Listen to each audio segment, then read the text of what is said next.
सिद्ध कीजिए कि √2 एक अपरिमेय संख्या है। अपरिमेय संख्या है। ये क्वेश्चन देख लेना पेपर में आपके यानी बोर्ड एग्जाम में 100% आएगा। अब इसकी जगह पर हो सकता है √3 हो सकता है √5 हो सकता है √7 हो। करना आपको उसी तरीके से है। तो चलिए शुरुआत इसी से, क्योंकि ये सबसे ज्यादा पूरी एक्सरसाइज का सबसे इंपॉर्टेंट क्वेश्चन ये है। कैसे करेंगे? हमें प्रूव करना है कि √2 एक अपरिमेय संख्या है, ठीक। लेकिन अपरिमेय के बारे में हम लोग को ज्यादा जानकारी नहीं है। ज्यादा जानकारी हमें परिमेय के बारे में है, तो क्यों ना हम इसको परिमेय मान लें, है ना। इसको क्या करेंगे, परिमेय संख्या मान करके हल करेंगे और परिमेय के जितने भी पैरामीटर्स हैं उन पर इसको तौलेंगे। अगर ये उस पर खरा उतरती है तो ये परिमेय हो जाएगी, अगर नहीं खरा उतरती है तो ये अपरिमेय हो जाएगी। समझ में आ गया? तो शुरुआत हम करेंगे, माना √2 एक परिमेय संख्या है। इसका उल्टा मानेंगे। क्यों मानेंगे? इसकी वजह भी है, क्योंकि परिमेय के बारे में हम लोग ज्यादा जानकारी रखते हैं, अपरिमेय के बारे में कम जानकारी, ठीक। तो माना √2 एक परिमेय संख्या है। अब परिमेय किसे कहते हैं? जो P/Q के रूप में होती है, तो ये भी P/Q के रूप में होगी, जो कि P/Q के रूप में है। कोई दिक्कत? √2 को हमने मान लिया एक परिमेय संख्या है। अब ये परिमेय है तो ये P/Q के रूप में होगी। अब P और Q है क्या? आपको पता होगा P/Q का मतलब क्या होता है? P पूर्णांक और Q भी पूर्णांक, यानी P और Q पूर्णांक है। और यहां पर जब हम परिमेय संख्या की बात करते हैं तो कोई भी भिन्न हो तो उसको सरल करके लिखते हैं, मतलब इनका कोई भी उभयनिष्ठ गुणनखंड ना हो। उभयनिष्ठ गुणनखंड कितना हो? 1 हो। अतः ये दोनों क्या हो जाएंगी? सह अभाज्य संख्याएं, ठीक। तो यहां P और Q क्या है? जो कि P/Q के रूप में है और Q 0 ना हो, क्योंकि नीचे अगर 0 होगा तो फिर ये इनफाइनाइट हो जाएगी। जो कि P/Q के रूप में है, जहां P और Q क्या है? जहां P और Q सह अभाज्य संख्याएं हैं। बड़ा क्वेश्चन है भैया, थोड़ा टाइम लगेगा। सह अभाज्य संख्याएं हैं, ठीक। अब सह अभाज्य हैं तो इनका कोई भी उभयनिष्ठ गुणनखंड नहीं होगा, इसका मतलब इनका HCF 1 होगा। अतः P व Q का मासा बराबर 1। ये बात समझ में आ गई?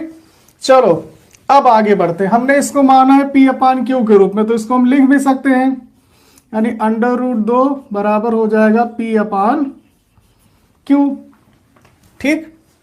कोई दिक्कत? अब इसका √ हटाने के लिए क्या करेंगे? दोनों पक्षों का वर्ग करेंगे। ये हो जाएगा √2 का स्क्वायर और इधर हो जाएगा P/Q का स्क्वायर, ठीक। तो ये √ हट जाएगा, हो गया 2 और इधर हो गया P² Q², ठीक। कोई दिक्कत? अब देखो, अगर हम 2 को उधर लेके जाएंगे तो ये हो जाएगा P² 2 = Q², ठीक। अब देखो P² में अगर 2 से भाग हो रहा है तो आ रहा है Q², है ना, यानी P² 2 से पूरा विभाजित हो रहा है। तो अगर P² पूरा विभाजित हो रहा है तो P भी विभाजित होगा। इसका मतलब यहां पे हम लिख सकते हैं, चूंकि P² किससे? 2 से पूर्णतः विभाजित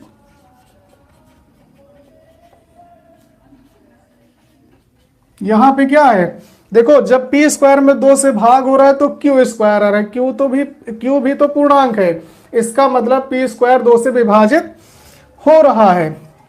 ठीक, या यहां पे लिख लो हो रहा है, विभाजित हो रहा है, इसलिए P भी 2 से पूर्णतया विभाजित होगा।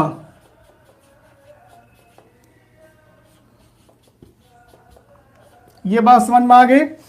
अब P जो है वो 2 से विभाजित हो रहा है, इसका मतलब 2 क्या है, P का भी एक गुणनखंड है ना।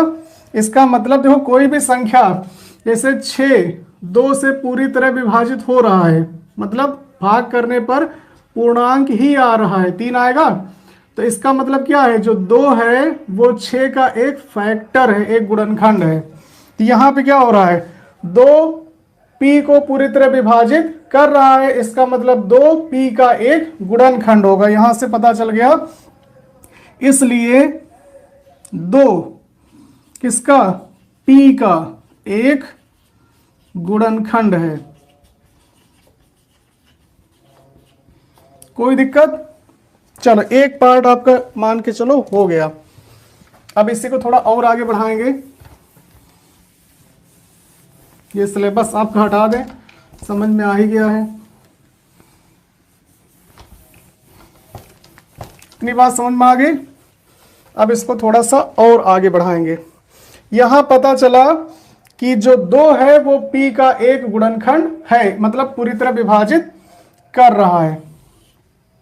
तो अब इसको हम मान लेंगे, माना कि अगर P में 2 से भाग करेंगे तो क्या होगा, कोई ना कोई पूर्णांक आएगा, क्योंकि P 2 से पूरी तरह विभाजित हो रहा है। 2 P का एक गुणनखंड है, तो ये पूरी तरह विभाजित करेगा, और पूरी तरह विभाजित करेगा तो रिजल्ट क्या आएगा, कोई ना कोई पूर्णांक आएगा, और इस पूर्णांक को हमने मान लिया R। कोई दिक्कत? तो ये क्या हो जाएगा, P बराबर हो जाएगा 2R, स्क्वायर करेंगे दोनों तरफ का, तो P का स्क्वायर बराबर 2R का स्क्वायर, तो ये हो गया P स्क्वायर बराबर 2 दूनी 4 R स्क्वायर। अब यहां से P स्क्वायर का मान रखेंगे, P स्क्वायर का मान क्या है, 2Q स्क्वायर। P स्क्वायर का मान क्या है, 2Q स्क्वायर, तो यहां पर हो जाएगा 2Q स्क्वायर बराबर 4R स्क्वायर, 4 इधर आएगा तो 2Q स्क्वायर अपान में 4 बराबर R स्क्वायर, 2 से कैंसिल हो जाएगा, Q स्क्वायर अपान में 2 बराबर R square. Same condition, P square upon में 2 बराबर Q स्क्वायर, यहां Q स्क्वायर अपान में 2 बराबर R स्क्वायर। यहां पे क्या लिखा था कि P स्क्वायर 2 से विभाजित हो रहा है, तो P भी 2 से विभाजित होगा, तो यहां क्या लिखेंगे, Q स्क्वायर 2 से विभाजित हो रहा है, इसका मतलब Q भी 2 से विभाजित होगा। यहां पे क्या मिला था कि 2 P का एक गुणनखंड है, तो यहां क्या मिलेगा, 2 Q का भी एक गुणनखंड है। समझ में आ गया? तो ये जो पूरा सेंटेंस है आपको यहां भी लिखना है कि चूंकि Q स्क्वायर किससे, 2 से पूर्णतया विभाजित हो रहा है, दिख रहा है ना आपको, विभाजित हो रहा है, ठीक, इसलिए Q भी 2 से पूर्णतया विभाजित होगा, पूर्णतया विभाजित होगा। और पूर्णतया विभाजित होने का मतलब है कि इसका भी फैक्टर होगा, इसलिए 2 Q का भी एक गुणनखंड होगा। बात समझ में आ गई? अब इन दोनों बातों को आप मिला के देखें, यहां पे क्या रिजल्ट आया था कि 2 P का भी एक गुणनखंड है, और यहां पे क्या आ गया, 2 Q का भी एक गुणनखंड है। दोनों को अगर हम मिलाएं तो क्या बनेगा कि 2 पी और क्यू दोनों का, देखो इसका भी गुणनखंड है, इसका भी है, इसका मतलब दोनों का है, तो दो पी और क्यू दोनों का उभयनिष्ठ गुणनखंड है, कॉमन फैक्टर, उभयनिष्ठ गुणनखंड है। और उभयनिष्ठ गुणनखंड को क्या कहते हैं? HCF। इसलिए P व Q का मासा बराबर क्या हो जाएगा? 2। समझ में आ गया? लेकिन यहां P और Q का मासा हमने क्या माना है? 1, और आया क्या? 2। इसका मतलब क्या हुआ? हमारी जो मान्यता है वो गलत है। समझ में आ गई बात? P और Q का मासा हमने क्या माना था? 1, निकल के क्या आया? P और Q का मासा 2। बात गलत हो गई। इसका मतलब हम क्या लिखेंगे? अतः हमारी मान्यता गलत है। अतः हमारी मान्यता गलत है। कौन सी मान्यता? ये मान्यता जो हमने माना था। क्या माना था? परिमेय संख्या। भैया ये परिमेय नहीं है, √2 एक अपरिमेय संख्या है। सिद्ध हो गया। कोई दिक्कत? ये है 2023 का मोस्ट वांटेड क्वेश्चन। 100% पेपर में आना इसका तय है।